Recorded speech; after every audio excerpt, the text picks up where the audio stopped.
Okay, so people are always asking me what's up with the 5150, and I really wanted to explain it a little better than I have in the past of why I thought about it in the first place and how it is beneficial to a surfboard. So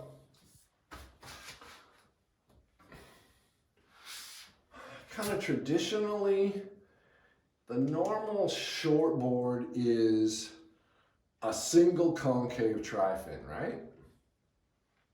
These are easy. So what a single concave, and that single concave board has been kind of around since the 80s. So Brad Gerlach and Xanadu kind of came up with the idea that by running a big, deep single concave on a tri-fin, you could have two different rockers. So the black line is your center line and the red is your rail. And the difference between the two is what creates the concave and also what gives you two different rockers. So there's a 1/2 inch more rocker or more curve in the red line than there is in the black line. And a flatter rocker goes straight fast. A curvier rocker will keep your speed through your turn. Well, you kind of want both of those.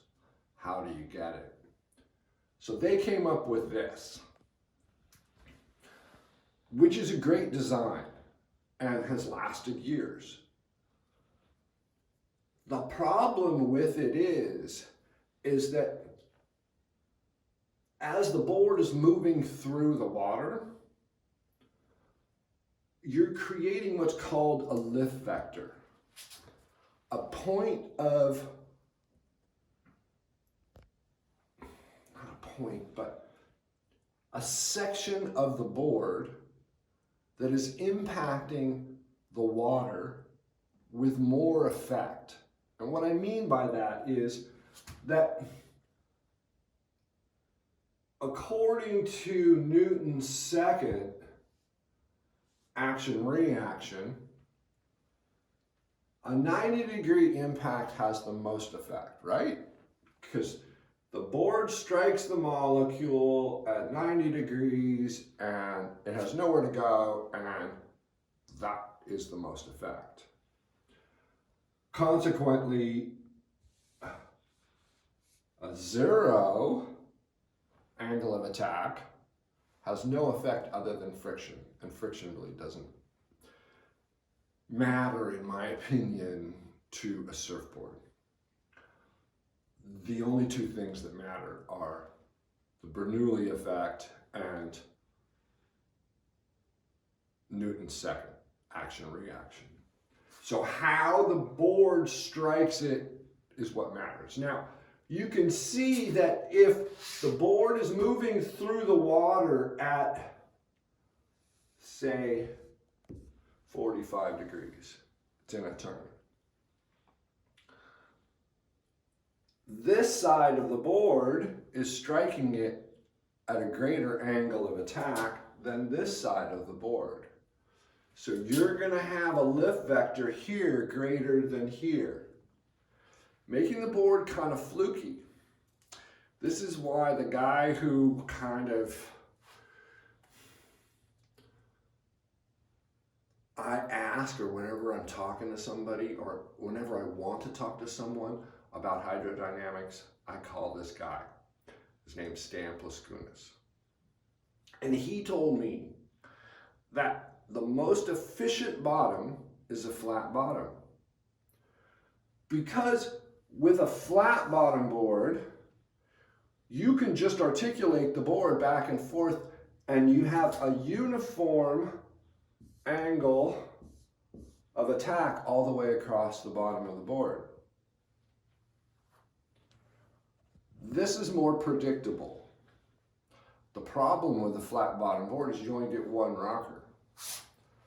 And that kind of makes a dull board. It works in one specific condition and isn't very versatile in multiple conditions.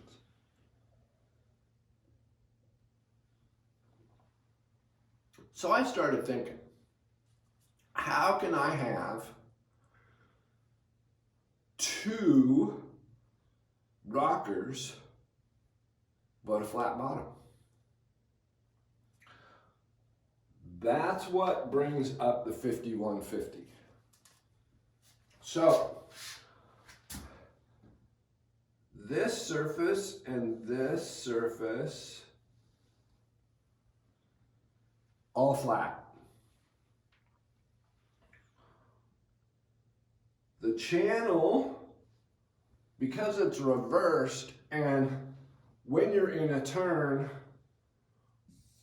you know, the surface that's the wetted surface of the board probably cuts about that. This is in the water. This is out of the water. So it doesn't see this as frontal area. It sees, the water only sees that. So the whole bottom of the board is acting as if it's all flat, giving you a uniform lift vector across the board. I think that makes it more predictable.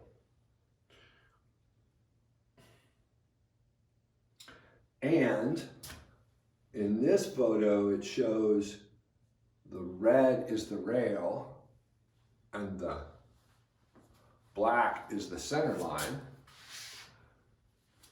giving you the same ½ inch more curve as a traditional tri-fin. We got that, okay. And so here's what it looks like in my tri-fin version of it. And this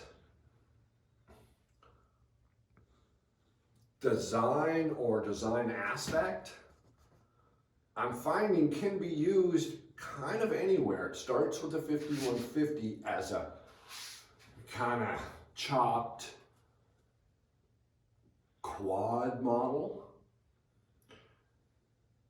This is the Buckwheat, which is the tri-fin version. I took the sword and put the 5150, the reverse channels on it. We've done a fish. We have the 5150 plus, and I suspect I'll be putting it into a number of different models. Just the same way that, you know, people have put the single concave into a bunch of different models, longboards, shortboards, guns, tri-fins. I suspect I'll be doing that in the near future. Okay, so the other thing that I didn't really think about when I first designed the board was how the channels, the reverse channels, were going to affect the ride of the board. And it's kind of interesting. Nathan first noticed this, that the reverse channel was acting like a second rail. So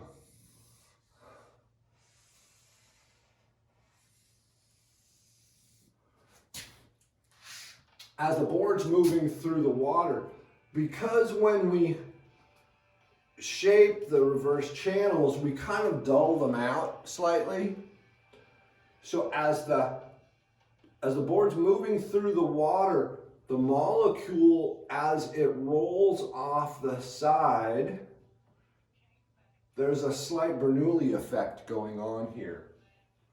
So these molecules have to accelerate, and as they accelerate, they move apart from one another, and in between the molecules, a vacuum is formed.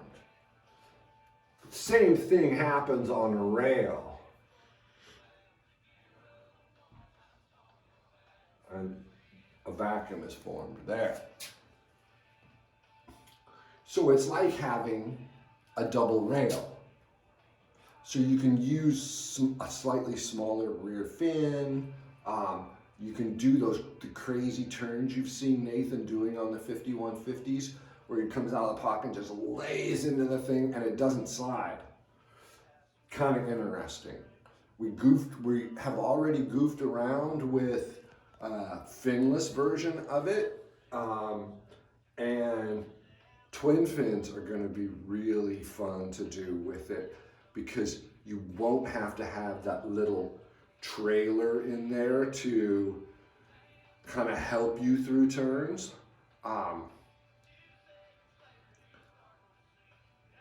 It'll give you that little bit of hold you're looking for, and we've already done it with a twin fin backside, and kind of solves the problem with over pushing on twin fins backhand. Looks like that helps there. There's another part of the 5150 I wanted to explain.